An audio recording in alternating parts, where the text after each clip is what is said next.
이 메시지는 우연히 당신에게 전해진 것이 아닙니다. 나는 당신을 보고 있습니다. 당신의 고통과 기도를 알고 있습니다. 당신의 마음속 깊은 곳에서 숨겨진 아픔이 있음을 나는 느낍니다. 시편 34, 18에서 주께서 마음이 상한 자에게 가까이 하시고 중심이 상한 자를 구원하신다라고 말씀하셨습니다. 나는 당신이 겪고 있는 고통을 결코 무시하지 않습니다. 당신의 기도가 들리지 않는 것 같은 느낌이 드는 순간이 있었나요? 나는 당신의 기도를 듣고 있습니다. 당신의 마음속에 있는 이야기를 나누어 주세요. 그럼 당신의 마음속에 숨겨진 짐은 무엇인가요?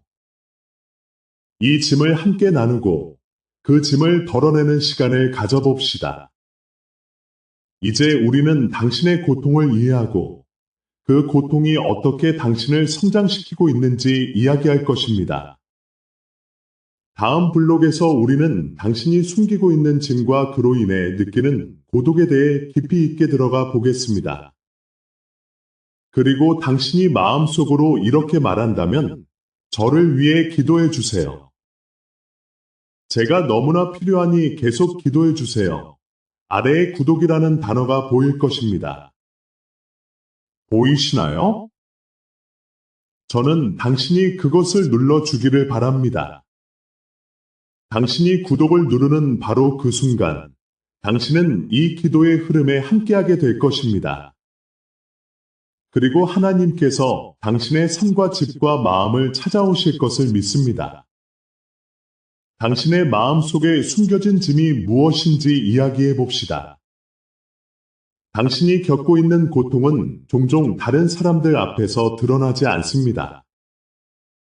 내가 느끼기에 당신은 힘든 시간을 보내고 있지만 그 아픔을 다른 사람과 나누는 것을 두려워하고 있습니다. 그러나 기억하세요. 당신은 혼자가 아닙니다. 하나님은 당신의 고통을 이해하고 있습니다. 요한복음 16시 33분에서 세상에서 환난을 당할지라도 담대하라라고 말씀하셨습니다. 당신의 고통은 당신의 정체성을 정의하지 않습니다. 오히려 그것은 당신을 더 강하게 만들고 당신의 믿음을 더욱 깊게 합니다. 이제 당신이 겪고 있는 고통에 대해 솔직하게 마주해 보세요.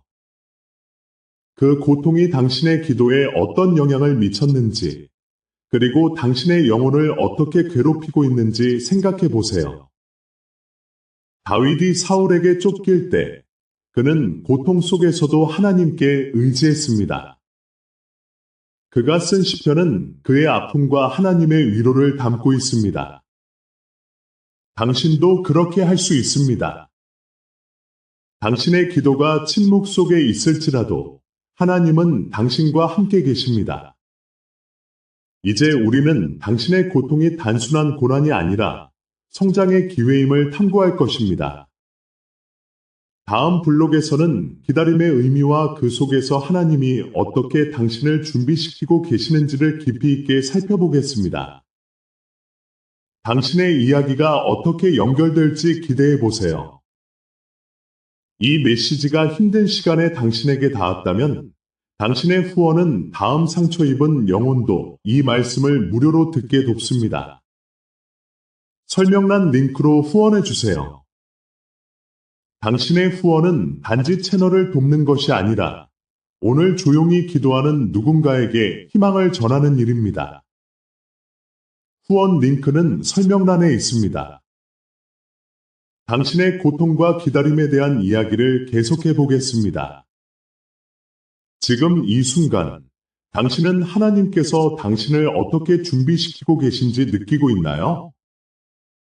기다림은 결코 낭비되지 않으며 오히려 당신을 더욱 강하게 만드는 과정입니다. 이사야서 40, 31에서 말씀하십니다. 여호와를 앙망하는 자는 새 힘을 얻으리니 독수리가 날개치며 올라감 같을 것이요 하나님은 당신의 기다림 속에서 당신을 더욱 깊이 있게 만드실 것입니다. 기다림은 때때로 고통스럽고 외로운 과정일 수 있습니다. 그러나 이 시간은 당신이 하나님과의 관계를 더욱 깊게 할 수 있는 기회입니다. 모세가 미디안 광야에서 40년을 보냈던 것을 기억하세요. 그는 단순히 시간을 보내는 것이 아니라 하나님께서 그를 준비시키고 계셨습니다. 당신의 기다림도 마찬가지입니다. 하나님은 당신의 삶에서 일하실 준비를 하고 계십니다. 이제 당신이 기다리는 동안 무엇을 해야 할까요? 믿음으로 하나님을 신뢰하고 그분의 인도하심을 구하는 것입니다. 그리고 그 과정에서 당신의 마음을 하나님께 열어두세요. 시편 27, 14에서 여호와를 기다리라. 담대해지고 강하게 하라라고 말씀하십니다. 기다림의 시간이 당신에게 주는 기회를 깨닫고 그 순간을 하나님과 함께 하세요.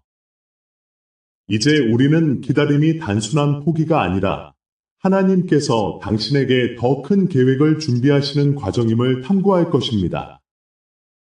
다음 블록에서는 당신의 꿈과 희망이 어떻게 하나님께서 주신 새로운 시작으로 이어질 수 있는지를 살펴보겠습니다.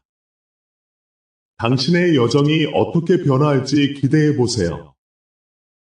당신의 꿈과 희망이 어떻게 하나님께서 주신 새로운 시작으로 이어질 수 있을지 궁금하신가요? 많은 이들이 삶의 길에서 꿈을 잃고 문이 닫히고 희망이 사라진 듯한 느낌을 경험합니다. 하지만 기억하세요. 하나님은 결코 당신을 포기하지 않으십니다. 당신이 느끼는 상실감과 절망은 그저 한 페이지일 뿐입니다. 하나님은 당신의 이야기를 쓰고 계십니다. 요셉의 이야기를 떠올려 보세요. 그가 형들에게 배신당하고 이집트로 팔려갔을 때 그는 모든 꿈이 사라졌다고 느꼈을 것입니다. 그러나 하나님은 그의 고난 속에서 그를 준비시키셨고 결국 이집트의 총리가 되게 하셨습니다. 그 과정에서 요셉은 자신의 정체성을 잃지 않았고 하나님께서 주신 사명을 붙잡았습니다. 당신의 꿈도 마찬가지입니다. 하나님은 당신의 마음속에 심어주신 꿈을 회복하실 것입니다. 지금은 당신의 꿈이 묻혀진 것처럼 보일 수 있지만 그것은 끝이 아닙니다. 하나님은 새로운 문을 여시고 당신의 삶에 새로운 기회를 주실 것입니다. 에스겔서 37, 5에서 말씀하십니다. 너는 이 뼈들에게 이르기를 여호와의 말씀을 들으라. 하나님은 당신의 메마른 뼈들을 다시 살리실 수 있는 능력이 있으십니다. 당신의 꿈이 다시 살아나는 순간을 기대하세요. 이제 우리는 하나님께서 당신의 정체성과 가치를 어떻게 회복하실 수 있는지를 탐구할 것입니다. 다음 블록에서는 당신이 누구인지, 그리고 하나님의 은혜가 당신의 삶에 어떻게 작용하는지를 살펴보겠습니다. 당신의 정체성을 찾는 여정이 어떻게 펼쳐질지 기대해 보세요. 당신의 꿈이 다시 살아날 수 있다는 희망을 가지고 계신가요? 이제 우리는 당신의 정체성과 가치를 탐구할 시간입니다. 하나님께서 당신을 어떻게 보시고 당신의 삶에서 어떤 사명을 주셨는지를 이해하는 것이 중요합니다. 당신은 단순한 존재가 아닙니다. 당신은 하나님의 형상으로 창조된 소중한 존재입니다. 에베소서 2시 10분에서 말씀하십니다. 우리는 그가 만드신 바 그리스도 예수 안에서 선한 일을 위하여 지으심을 받은 자니 이는 하나님이 미리 예비하신 것이라. 당신은 이 세상에 존재하는 이유가 있습니다.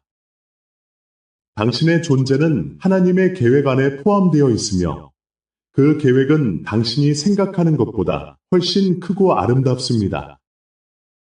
지금 당장은 당신의 가치를 잃은 듯한 기분이 드실 수 있습니다. 하지만 기억하세요. 하나님은 당신을 결코 잊지 않으셨습니다. 당신의 정체성은 상황이나 타인의 의견에 의해 정의되지 않습니다. 당신은 하나님의 사랑받는 자녀이며 그 사랑은 변하지 않습니다. 다윗이 사울 왕에게 쫓길 때에도 그는 자신의 정체성을 잃지 않았습니다. 그는 하나님이 그를 선택하셨음을 알고 있었고 그 믿음이 그를 지켰습니다. 이제는 당신이 누구인지 그리고 당신의 가치가 무엇인지 다시 한번 되새길 시간입니다. 하나님은 당신을 위해 특별한 계획을 가지고 계십니다. 당신의 과거가 어떻든 그분의 은혜가 당신의 삶에 작용할 수 있습니다. 당신은 이미 사랑받고 있으며 그 사랑은 당신의 정체성을 확립하는 기초가 됩니다. 다음 블록에서는 하나님께서 당신에게 주신 신뢰와 순종의 중요성에 대해 이야기하겠습니다. 당신이 하나님을 신뢰하고 그분의 말씀에 순종할 때 그분은 당신을 어떻게 인도하실까요? 그 여정을 함께 탐구해 보도록 하겠습니다. 이 기도가 당신을 강하게 했다면 설명란 링크를 통해 후원해 주세요. 이 사역이 외로운 사람들에게 계속 닿도록 돕는 일입니다. 당신의 정체성과 가치를 되새기는 것, 그것은 당신의 삶에서 매우 중요한 과정입니다. 이제 당신이 하나님을 신뢰하고 그분의 말씀에 순종하는 것이 얼마나 중요한지를 깊이 탐구해 보겠습니다. 하나님은 당신의 삶에서 신뢰와 순종을 요구하십니다. 믿음의 여정에서 우리는 종종 불확실한 상황에 놓이게 됩니다. 그러나 이때 하나님은 당신에게 말씀하십니다. 내가 너와 함께하니 두려워하지 말라. 이사야서 41, 10에서 이렇게 말씀하십니다. 당신이 두려움에 사로잡힐 때 그분은 당신을 지켜보시며 인도하고 계십니다. 하나님을 신뢰하는 것은 단순히 그분의 존재를 믿는 것이 아닙니다. 그것은 그분의 뜻을 따르고 그분의 말씀에 순종하는 것입니다. 아브라함이 하나님께서 그에게 명령하신 대로 그의 고향을 떠났던 이야기를 기억하십니까? 그는 이해할 수 없는 상황 속에서도 하나님을 신뢰했습니다. 그 결과 그는 믿음의 조상이 되었고 하나님의 약속을 받았습니다. 이제 당신도 하나님을 신뢰할 수 있는 기회가 있습니다. 당신의 삶에서 어떤 결정을 내려야 할 때 하나님께 기도하고 그분의 인도를 구하세요. 그분은 당신에게 필요한 지혜를 주실 것입니다. 당신이 그분의 말씀에 순종할 때 하나님은 당신의 길을 인도하실 것입니다. 이 과정에서 중요한 것은 당신이 하나님 앞에서 조용히 기다릴 수 있는 것입니다. 시편 46, 10에서 말씀하십니다. 너희는 가만히 있어 내가 하나님 됨을 알지어다. 이 조용함 속에서 하나님은 당신의 마음을 만지시고 당신의 영혼을 새롭게 하실 것입니다. 이제 다음 블록에서는 당신이 하나님께서 주신 다음 단계를 분별하는 방법에 대해 이야기하겠습니다. 그분의 인도하심을 받기 위해 어떤 마음가짐이 필요한지 함께 알아보도록 하겠습니다. 당신이 하나님 앞에서 조용히 기다리는 동안 하나님은 당신의 마음을 만지시고 당신의 영혼을 새롭게 하실 것입니다. 그러나 이제 질문이 생깁니다. 어떻게 하나님께서 주신 다음 단계를 분별할 수 있을까요? 당신의 삶에서 어떤 결정을 내려야 할 때 그분의 뜻을 어떻게 알 수 있을까요? 신뢰와 순종은 하나님의 인도하심을 받기 위한 첫걸음입니다. 그러나 그 다음 단계는 디저먼트, 즉 분별력입니다. 이 분별력을 얻기 위해서는 기도와 말씀 묵상이 필수적입니다. 야고보서 1, 5에서 말씀하십니다. 너희 중에 누구든지 지혜가 부족하거든 모든 사람에게 후히 주시고 꾸짖지 아니하시는 하나님께 구하라. 하나님은 당신이 그분의 뜻을 알기 원하시며 기도하는 자에게 지혜를 주십니다. 하나님의 말씀을 묵상할 때 그분은 당신의 마음을 깨우시고 당신이 가야 할 길을 밝히 보여주실 것입니다. 예를 들어 다윗은 하나님께 기도하며 전투에 나가기 전 항상 하나님의 뜻을 물었습니다. 그는 하나님께서 주신 지혜로 적들을 물리쳤습니다. 당신도 그러한 지혜를 구할 수 있습니다. 하나님은 당신에게 필요한 모든 것을 알고 계십니다. 그러나 당신이 그분의 인도하심을 받기 위해서는 먼저 그분과의 관계를 깊이 해야 합니다. 그분의 음성을 듣기 위해 조용히 귀를 기울이세요. 그분은 당신에게 말씀하실 준비가 되어 있습니다. 이제 다음 블록에서는 고통의 계곡을 지나며 우리가 어떻게 영적으로 성장할 수 있는지에 대해 이야기하겠습니다. 고통은 종종 우리를 단련시키고 하나님께서 우리를 변화시키는 중요한 시간입니다. 이 여정에서 우리는 하나님의 손길을 더욱 깊이 느낄 수 있습니다. 당신은 고통의 계곡을 지나고 있습니다. 이 길은 결코 쉽지 않지만 하나님은 이 과정을 통해 당신을 더욱 강하게 만드시고자 하십니다. 고통은 우리를 연단하고 우리의 믿음을 더욱 깊게 합니다. 로마서 3대4에서 말씀하십니다. 환난도 즐거워하나니 이는 환난이 인내를, 인내가 연단을, 연단이 소망을 이루는 줄 알미니라.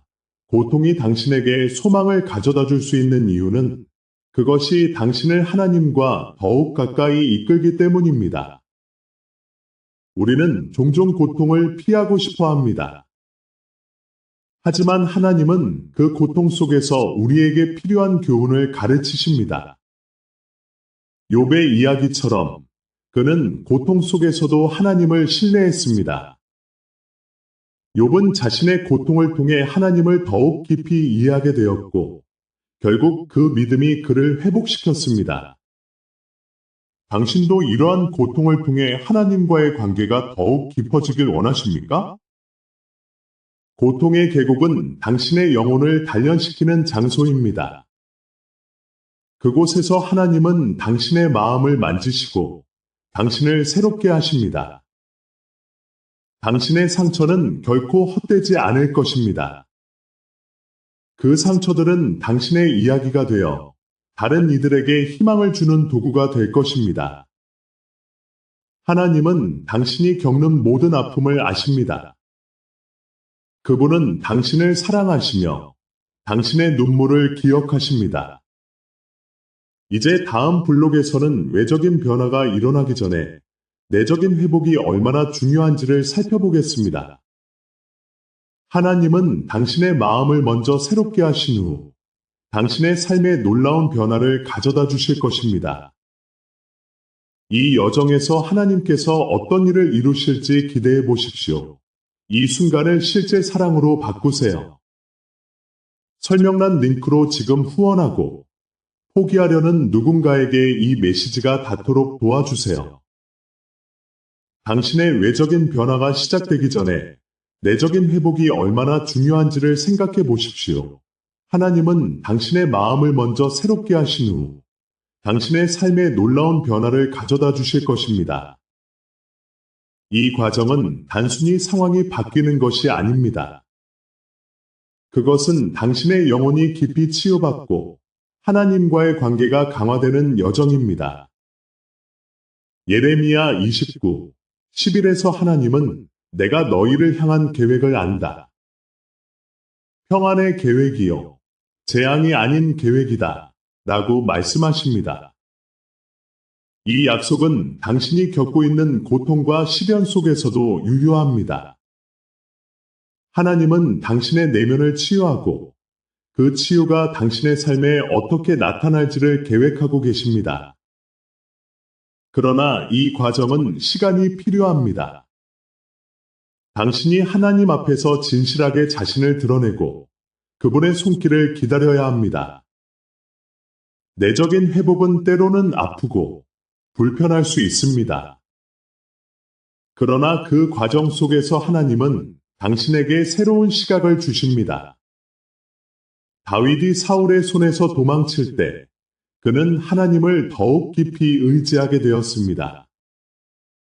그의 마음이 치유되었을 때 그는 왕으로서의 사명을 준비하게 되었고 결국 하나님께서 그를 왕으로 세우셨습니다. 당신의 내적인 회복이 이루어질 때 하나님은 당신에게도 그와 같은 사명을 주실 것입니다. 이제 당신의 마음이 치유받고 있다는 것을 믿으십시오. 그 치유는 외적인 변화로 이어질 것이며 하나님께서 당신의 삶에 놀라운 일들을 이루실 것입니다. 다음 블록에서는 당신이 어떻게 빛이 되고 다른 이들에게 희망이 되는지를 살펴보겠습니다. 하나님은 당신이 이 여정에서 어떤 역할을 하기를 원하시는지 기대해 보십시오.